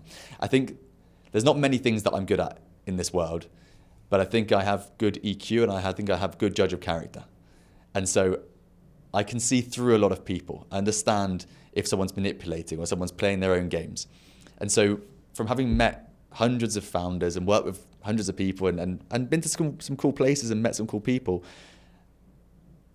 the people that are trying their best to be different are the ones that don't have success and, more importantly, aren't happy, in my opinion. The ones that have found their mission, they are being themselves towards something that they hold in high regard. They're the ones that are happy, and they're the ones, whatever your definition of success is, they're the ones that to me are successful. Whether it's they've got a brilliant family, whether it's they've got the dream car they've always wanted, maybe it's they pay for their mother to go through private cancer treatment. That's happiness, because they're being themselves, and that will pay dividends over time. No, 100. It's so, isn't it funny how we grow up, we're in the world from a young age till now, and the message we have gotten, or the mindset that we always operate from, is happiness, success, finding myself, all that is this like external thing. Yeah. You know, but it's weird, because I think what you've realized, and what the people that, as you were saying, the happiest are the ones who are doing less of that. But at the same time, to find that internal like person of who you are, I shouldn't be searching for it out there, but I have to go out there to find that. Yeah. You know, because those experiences will tell me what that is. Yeah, totally. I mean, we can only sell as entrepreneurs 3 things, right? Health, wealth, and relationships. But you take the wealth out, all we really need once we've made it, or wherever we are, is just health and relationships. That makes happiness. And so I think most people are on that journey of like, I need to do this, and it's over there. And the risk is that you never get there. You know, my parents, like I said, they retired at 55. So in the police in the UK, you work for 30 years, you give 15-20% of your salary every month to a pension. At 55, you're allowed to have it, and they don't want police officers who are too old. So 55, they go, halas, you're finished. Yeah. And they always spoke about retirement. You know, that's what a lot of the money troubles was. We haven't got the money now. We've overstretched ourselves. We'll get there one day. We'll get there to 55. And luckily, you know, my dad had some health troubles, but they both got to their retirement age, and they're both in their mid-60s. They live by the sea, and they're the happiest I've ever seen. Yeah. In the last couple of years, a few of their friends died before they got to 55. So they worked their entire life with that goal in mind, and they didn't make it. And so I think that for me has been a massive, like the last 3 years in Dubai, working with the charity, working with so many entrepreneurs, having so many conversations on the podcast, you realize that if your goal's too far away, your big goal, you'll never get it. Because you may as well not. If it's in 30 years' time, you may as well not. If it's too close, you'll also never get it. So it's about extending the time horizon and resetting and working in those seasons of 3 to 5 years and setting stuff that I think resonates with what you want to achieve. Like if you want to be a millionaire and drive a Ferrari, do it. Go for it. That's amazing. If you want to stay in your 9-to-5 job and progress to manager and start a family, do it. That's the main thing. It's just like have the courage to be like, this is what I want. Yeah, no, man. I couldn't agree more with everything you said. At the same time, I like to always be honest with my audience, okay? About not about the guests, but about myself, because I can sit, like everything I just said is how it should be, right? How you should think, how you should operate. But I can tell you, and this happened last Thursday. So I was having, or Friday actually, I was having a call with my cousin, and I was telling, and we were just catching up, you know, about a couple of things, and I was saying all these things. I was saying, oh, one day, you know, one day people will see. One day I'll be on that. One day I'll this. So I want to be honest, you know. Although I'm saying these things, I'm actively now in the process of trying to live like that. You know what I'm saying? I'm not, so that's why I like to be fair, because I don't want to sit and sound like, yeah, I'm saying all these great things, but that's not what I really feel or who I am. And I realized, honestly, it was a very difficult thing to admit, but I wasn't believing in myself. And that was a tough pill. That was a very tough pill to swallow. But it's also, I've learned in my life, the things that hurt me the most were the catalyst for all the better moments that came after. 100%. You know, so that is just, I'm like, all right, we're here now. It's another one, but it's cool. I'm happy because now I can move forward I will move forward in a different way. The best thing that ever happened to us is the pain of that car crash. And I'm glad it happened, because if I'd have had that car crash when I was like 60 and I was like, right, I'm going to change. What are you going to change? You're not going to change much. But at 27, you can change your life. You can change everything. And so I'm thankful to have had that pain and that bitter pill now. And, you know, we talked earlier about short form content, and I've always been resistant to it because it didn't make me happy. Well, now I enjoy it. I've understood what it does, but also I'm having fun with it, and now I can do it. So I'm literally only doing things that make me happy. Yeah, and you know, I hope we could all live in a world where we, you know, that's how we, you know, would live all our lives. Exactly. Freddie, just got 2 more questions for you. These are questions I ask all my guests. Okay. So, looking back at your life, either personally or professionally, when I ask you the question, what are you most proud of for yourself? What would you say? I'm most proud of my relationship with Antonia. 100%. Like, how many people can find someone that they're going to spend the rest of their life with before they're 20, still be here, having been told, you know, when we traveled the first time for like 5 or 6 weeks, it will never work. Go to uni, it's never going to work. Go to travel again, you know, start a business, have a house, never going to work. Move abroad, never going to work. Guess what? It works. And you know, we can overtake the rest of the world because we've got the happiness, and from that foundation we can build what we want. That's beautiful, man. And I have a few people in my life that I know who, you know, are married now but have like a 12-year relationship, kind of like you guys. And for me, I always say, I'm like, these relationships, this is what a soulmate is. That's what I believe. My wife will not like that. But, yeah, I love you, baby. Don't worry. But because for me, I'm like, to go from 18 to like now 30, the number of life transitions you go through that phase as a person is out of this world. And to do it as a couple and to go through all that together, you're changing, she's changing, and still, I still want to spend the rest of my life with you. That's fucking soulmate, man. At least in my book. At least in my book, man. Exactly. And it makes the stories right. We wanted to live a life out the ordinary. And so I just think we've been here 3 years. The next goal is 35, so 5-year season. What stories will we have to look back on then? Or even when we're at a 20-year relationship, we're getting married in March next year. Like, what stories will we have to tell our kids and to tell people around us if we've done all of this together? I just think it'd be a legacy.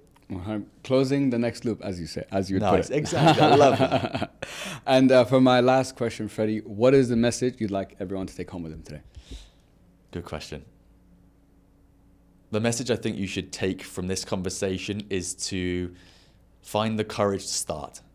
Find the courage to start whatever it is you're thinking about doing, whether it's, you know, just getting into fitness, starting a business, going for that promotion, speaking to a friend that you haven't spoken to in a while, reaching out to your family. Find the courage. Team that with consistency and keep doing the right thing and be directionally correct. Take note of where you're going. However long it takes, every 3 months, 6 months, am I doing the right thing still? Do I still rely on this courage too much? Because if you keep doing that, it's unreasonable to think that you won't achieve whatever it is you're looking to achieve. I don't think there's a better message or way than that to end a fucking amazing episode, man. Freddie, I want to say thank you so much, man, for coming on the show. I'm so happy you guys reached out. This has been such a fun conversation. I have a weekly show. You have a weekly show. You don't always get an opportunity to have, like, it's because my show is quite educational, so it's about more of the topic than the person. So it's nice every once in a while that I can have that topic but have a maybe more of a personal conversation. But that is because you allowed that to happen, because you brought that into the conversation. So thank you. And if people want to reach out with you, work with you, get in touch with you guys, where can we find you? So you can find us on LinkedIn, just Freddie Pullen, Instagram, or The Healthy Entrepreneur on YouTube, or thehealthyentrepreneur.club.com. Perfect. We'll put all that in the show notes. Guys, Freddie, thank you so much, man. Thank you for having me. Absolute pleasure. Thank you so much. Guys, everyone listening, thank you so much. Please make sure to like, follow, share, and subscribe to the podcast at Hope It Helps Pod on all channels. And as always, guys, hope it helps. Peace. Cheers, man. That was wicked. I love that. And that's another episode in the bag, guys. Thank you so much for tuning in. I really appreciate it. The goal of this podcast is to provide, as I like to call it, education on demand. We cover a wide range of topics, and the goal is to provide you with the knowledge, the tools, and the insights to improve your lives both personally and professionally. And if you're enjoying the show and you're enjoying the content, if you could please do me the small favor of hitting that subscribe button, would really help me build the show and build the channel, and that's all I ask.